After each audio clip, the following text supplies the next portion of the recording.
Hey guys, this is Red and Blue, your channel on YouTube for all things PSG in English. Please subscribe.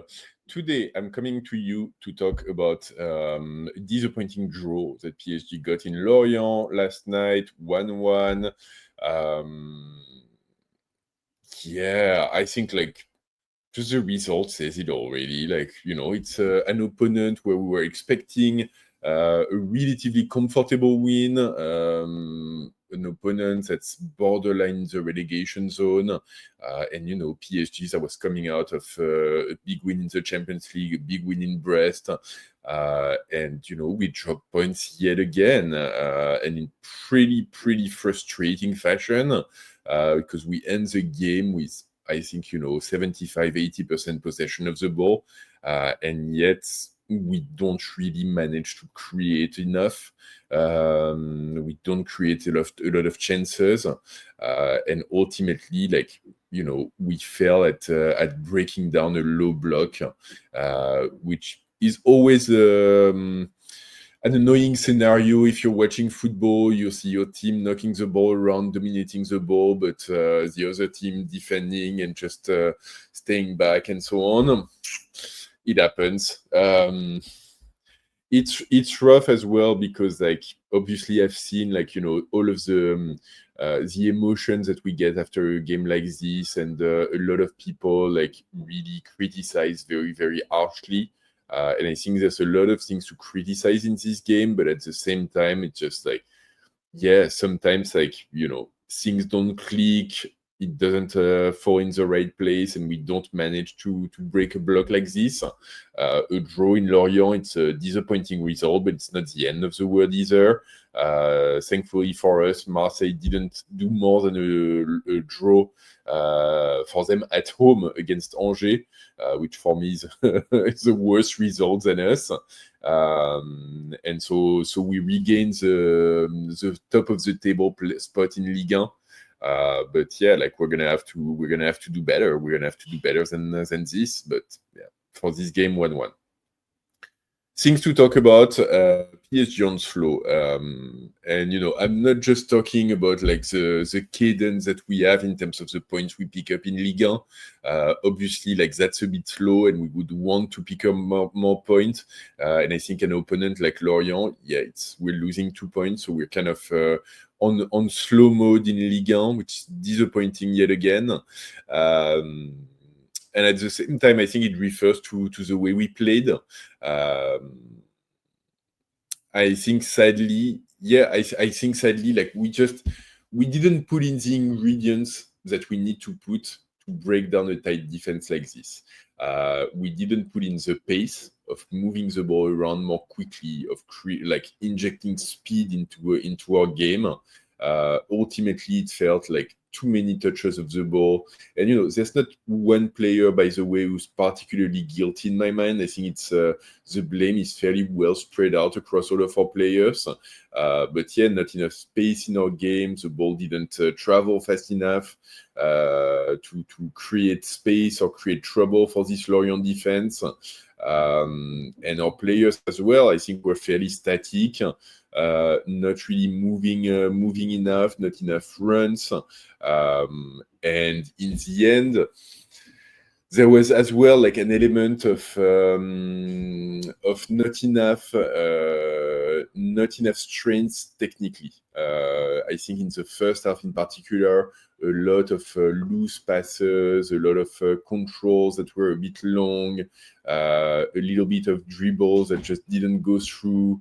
And so all of this put together, all of the tiny things, the tiny things that when you add them up, you don't have what it takes to break this low block. And so it is the way it is, and it's PSG on a slow.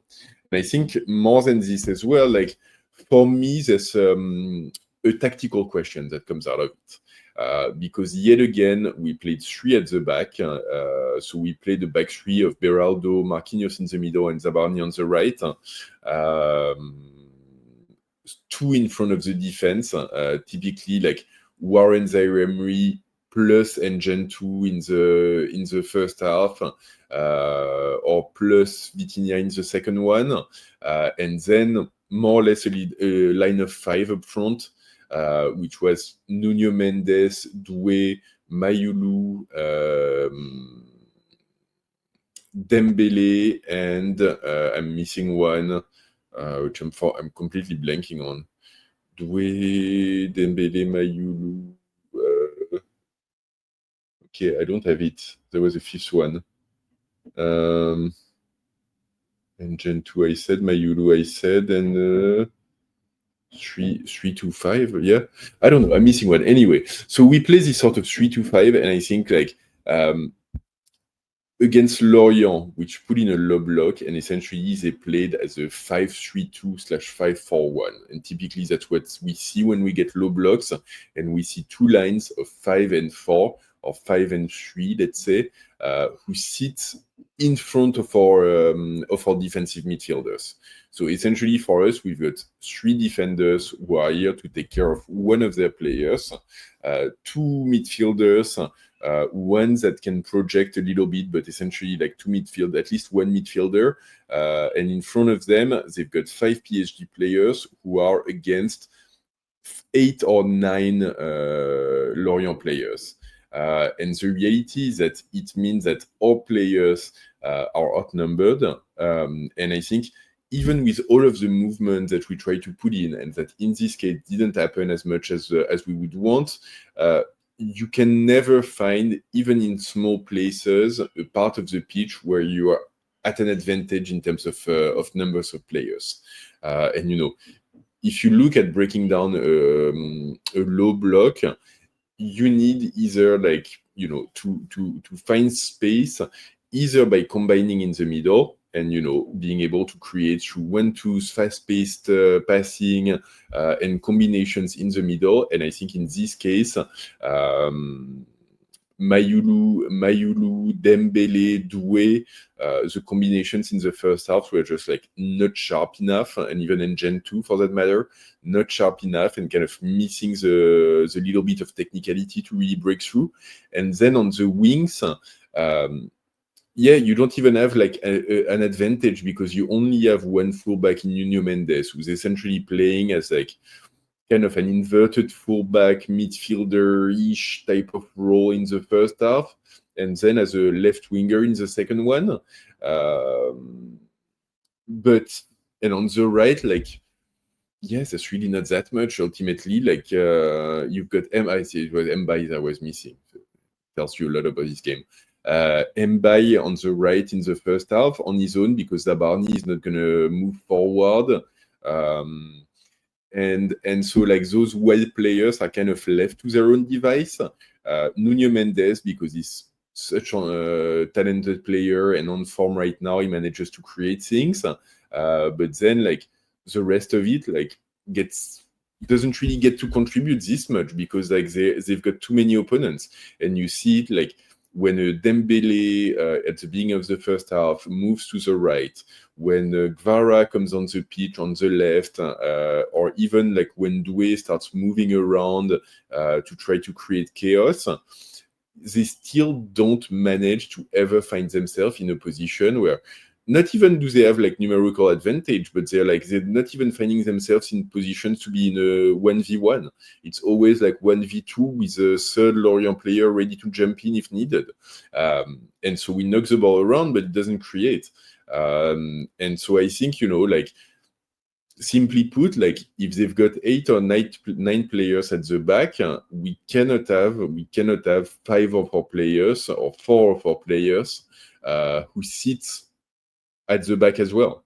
It just doesn't contribute as much, and which like we'd be better off having like one less central defender.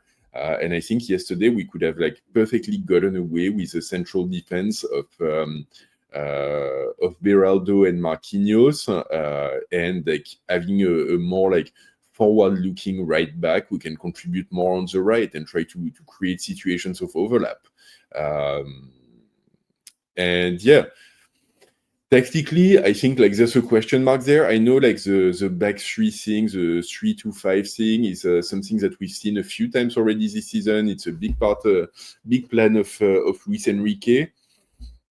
maybe someday like it will allow us to break stuff. Maybe someday like the players will be more confident to be able to take runs from the back and like or like just have a better sense of where their partners are. There was also a thing that like the attackers, like if you compare to the game against Brest, which I told you in the debrief was very interesting for like attackers player dropping back, attackers player moving in. And there was this sort of like constant dance of like one drops back, one moves in, one drops back, one moves in, and creates a lot of space and danger for the defense because all of a sudden they don't know if they can trust to play the zone because there's so much movement or if they need to play one man marking and then have the possibility to create space. In this case, I didn't see as much coordination in those movements. And so, like the passes get missed, there's not as much space created. And frankly speaking, we don't create as much. And so we have a first half of the game where we're just, like pretty toothless, honestly. Second half gets a bit better because we've got Vitinha and Joao Neves on the pitch. And so it starts creating a bit more. But yeah, on balance. And like I said, like there's not really like any one player I want to point the finger at. I think all of them were like, at a 4 out of 10 kind of mark. And that's just not enough. Maybe Nuno Mendes did a bit better. Maybe Warren Zaire-Emery did a bit better. Maybe Beraldo did a bit better. But it's really like on the margin. It's really not that much. And the other piece of bad news as well from this game that we get is that we get Doue, who picked up an injury again. It looks like a pretty major tear of the muscle in the thigh that he picks up at the beginning of the second half, just as he was ready to get subbed off. And so like he exits the pitch on a stretcher, crying, and you can see that it's like something major. He's completely on his own. There's no fall, no like bad elements on Lorient's part or anything like this. We could be we're still waiting for PSG to communicate and give more information. But if it is like what it looks like, which is a major tear in the muscle, we're looking at 6 to 8 weeks. And so that takes us to the end of December. And so it's, we'll have to see what PSG says, but it feels relatively likely that we're not going to see Doue again until the beginning of next year. Which is bad news because honestly, like, his game against Leverkusen, his game against Brest were really like promising in terms of how he was contributing.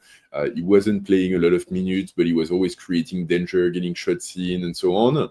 The beginning of his game against Lorient wasn't as good. But when you compare with Dembele, for example, who really like didn't contribute much in this game. Gvara, I thought was okay when he came on, but he got frustrated pretty quickly, and in the end, like, didn't really break the deadlock either. So yeah, like, sadly, Doue injured again. Could be as much as a couple of months. We'll have to see what PSG communicates.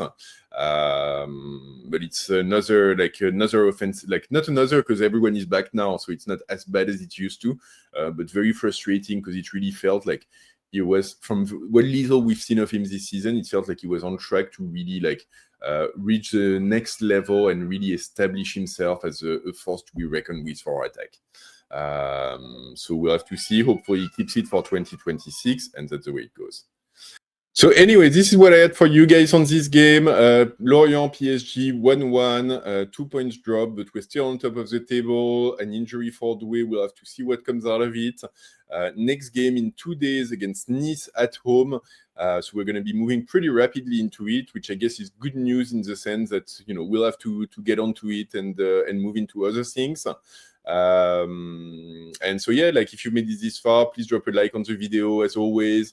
Subscribe to the channel if you haven't yet. Apologies for the background noise on this one. It was a bit difficult to record, but it happens. And yeah, let me know in the comment what you thought of the game, and what you take away from it.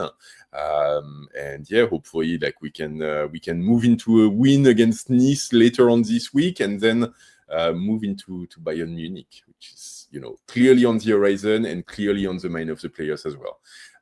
So don't forget, for now, ici c'est Paris!